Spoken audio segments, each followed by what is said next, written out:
Hey everyone, Kat here. Welcome back to the kitchen. It's time for a monthly cooking tutorial. As always, our tutorials here are primarily intended for those of you who have, for one reason or another, found yourselves on your own and unprepared to fend for yourself in the kitchen. This month, what we're going to combine what we did in a previous video where we made meatballs, and yes, I'm sorry, at least a semi-healthy vegetable. We're going to combine those and we're going to make stuffed green peppers.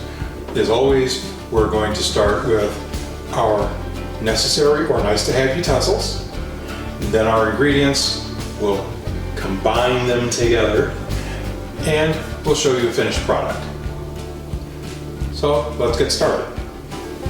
Alright everyone, for those of you who didn't see the meatball tutorial, the first thing we're going to need is a mixing bowl. I prefer glass.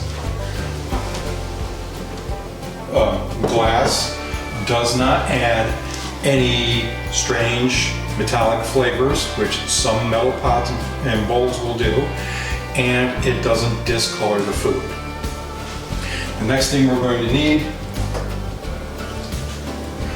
a knife, a small one, a little paring type knife. As always, make sure your knife is sharp before you start.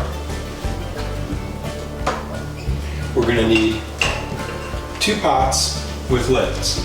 The size of the pot, for those of you who can't figure this out for yourself, the size of the pot depends on how much stuff you're gonna cook. So we need a pot that our sauce and our green pepper will fit into, and we're going to need a pot, again with a lid, that our rice is going to go into.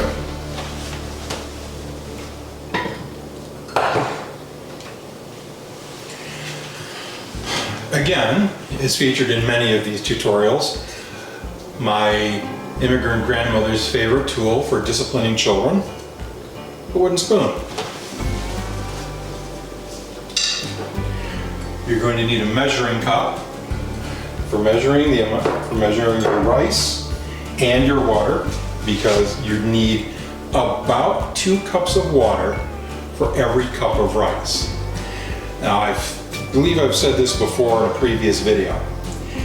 If you start the rice and you begin to run out of water before the rice has become nice and tender, it's not a big deal. Just add more water. It's not rocket surgery or brain science, okay? What else do we need? Well, we're going to need a meat thermometer. Why do we need a meat thermometer?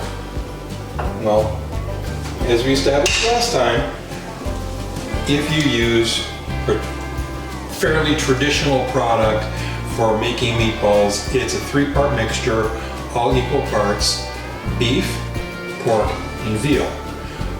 We have to ensure that pork reaches its safe cooking temperature. Finally, as you know if you've watched these before, if I'm going to handle raw meat, I like to use nitrile gloves. It protects me from what's in the meat, and it protects the meat from what might be on my hands. Having said that, before you start, make sure you wash all your surfaces.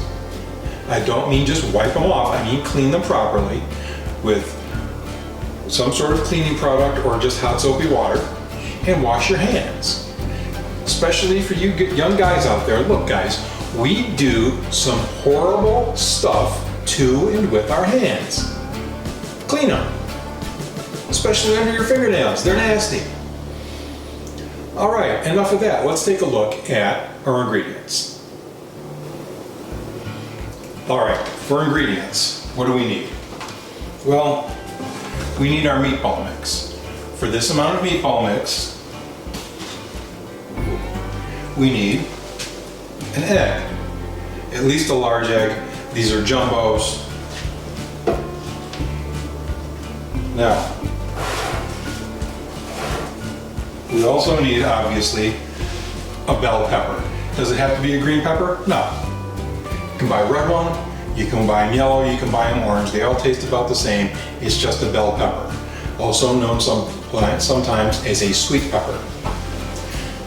Now the thing you have to know about bell peppers, the wall of the pepper, the meat, as some people call it, it's full of juice. And when we say juice, most of what we're talking about is water. And some of that water, sometimes a significant amount of it, can leak out into your sauce. That's going to thin your sauce and it's going to make it look funny. One of the things you have to understand about food is that not only are we going for something that's nutritious and tastes good, it should smell nice, and part of that's going to help convince our guests or us that we're eating something good. It should look nice too. And that juice that runs out of the pepper, as I said, can thin your sauce and make it kind of look funny. It'll leak. You can help prevent some of that by, instead of using fresh onion, using some flakes of dried onion or some Italian seasoned breadcrumb. Now that's going into the mix, the meat mix anyway, but as you pack the meat mix into your pepper, you're going to put some extra of that on the outside of it. Those breadcrumbs are nice and dry and they'll soak up some of that juice. Is that going to eliminate all of that bleeding? No, it won't, but it'll cut down on some of it. I said sauce? Yeah, you're going to need a jar of red sauce. Did we go over making that? Yes, we did. Now, you can either serve this on a bed of spaghetti, some pasta, or you can serve it on a bed of rice. Again, if the rice runs out of water before it's done, add more water. So let me glove up and see if I can keep the back of my shoulder out of the shot, and we'll make some food. Okay, everyone. Now, obviously, I said this recipe is for stuffed green peppers. How do we stuff the green pepper? Well, we're going to take our paring knife and we're going to take our pepper. I'm going to kick the tripod that my light is on, and then I'm going to insert the knife and I'm going to go around where the stem is.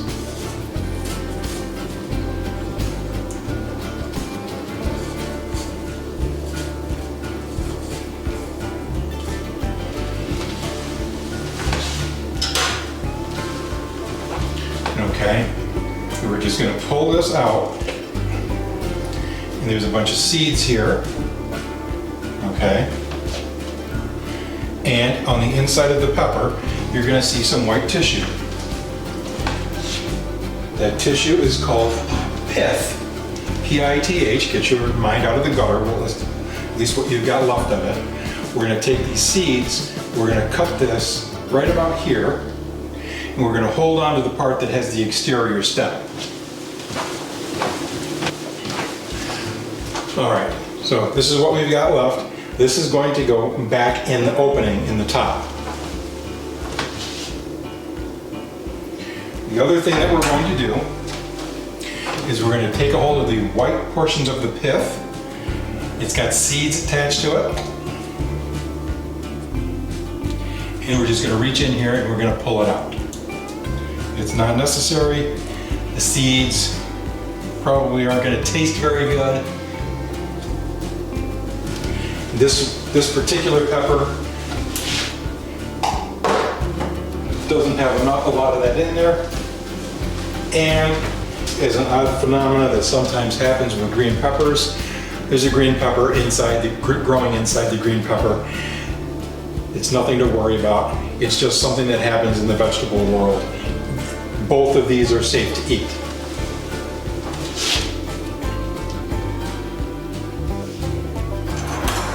We've done this before. We're going to take our egg. We're going to crack it against the countertop. I've said before, both I think in our meatball tutorial and definitely when we made the scrambled eggs.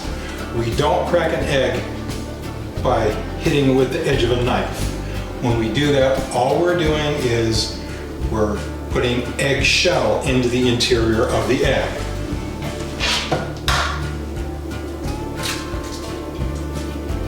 And nobody wants a mouthful of eggshell. We're going to take our breadcrumb. We're going to put some breadcrumb in here. Oh, Cap, some of you are thinking right now, Cap, how much should we put in there? Some. You're going to develop an eye for this. The first time, maybe you're going to screw it up. How much have I used? About that much. Again, we're going to use some of the onion. If I mix this stuff up and it's still a little loose, guess what I'm going to do? I'm going to add more breadcrumb. And I'm not going to worry about it. Now, once I've done that, I'll turn you guys back on. Okay, guys. We've got our green pepper with the insides pulled out. What we're going to do now,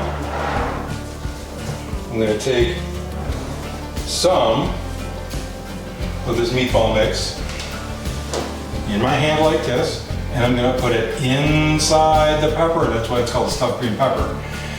And when I say stuff, you're going to go ahead and take your thumb and go ahead and press it down in there. The more of this you can get in here, without splitting the pepper, be gentle, but be firm. The more of this you can get in here, the better off you're going to be. Okay, we'll take another handful of that, and we're going to make sure that there's, again, plenty of breadcrumb.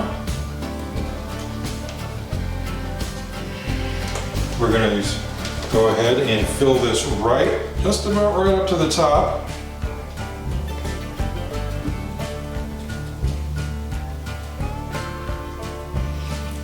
Right like this. We're going to take the stem that's going to form our plug, and we're going to, let's see here, orient this the way it came out. There we go. Just like this. And it's going to go in our large pot. And of course I got the back of my shoulder in the shot, because that's what we always do here, because my kitchen's not set up for video. Now, jar sauce. You're making your own homemade sauce, right? You should be. There's no reason not to. It's easy. I demonstrated how to do it. I can do it, you can do it. Problem is with these jars, there is the separate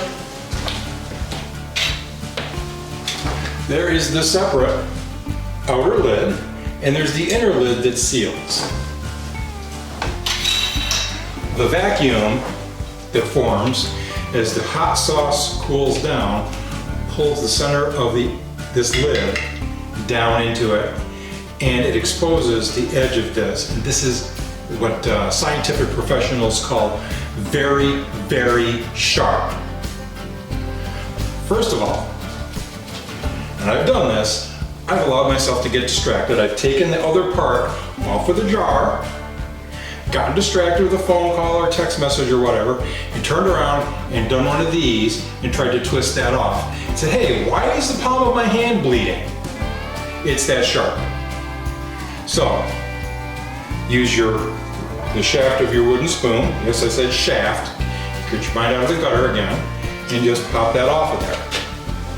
No injuries.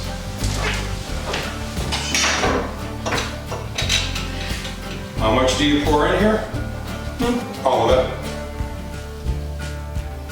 I've also, while the camera was off, gone ahead and I poured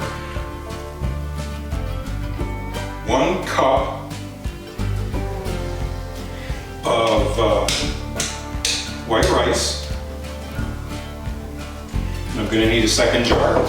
I've poured 1 cup of white rice into the small pot with, again, 2 cups of water.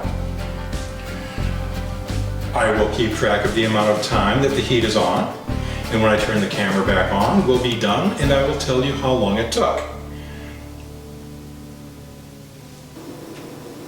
All right, everybody, the rice and the pepper were on the heat for 33 minutes, and this is what we've ended up with. Some of you are going, Cap, that doesn't look like you used all the meat and all the rice. You're right, it's not. I made 6 meatballs out of the remaining meat, and the remaining rice went in a container, and it's gonna sit in the fridge, and it's gonna be perfectly fine for the rest of the week. I'm gonna have leftovers, and it's gonna be marvelous. Anyhow, thanks for watching. New videos every Wednesday, or Monday, or Friday, as weird stuff pops into my otherwise empty head. We'll see you next week. Bye-bye.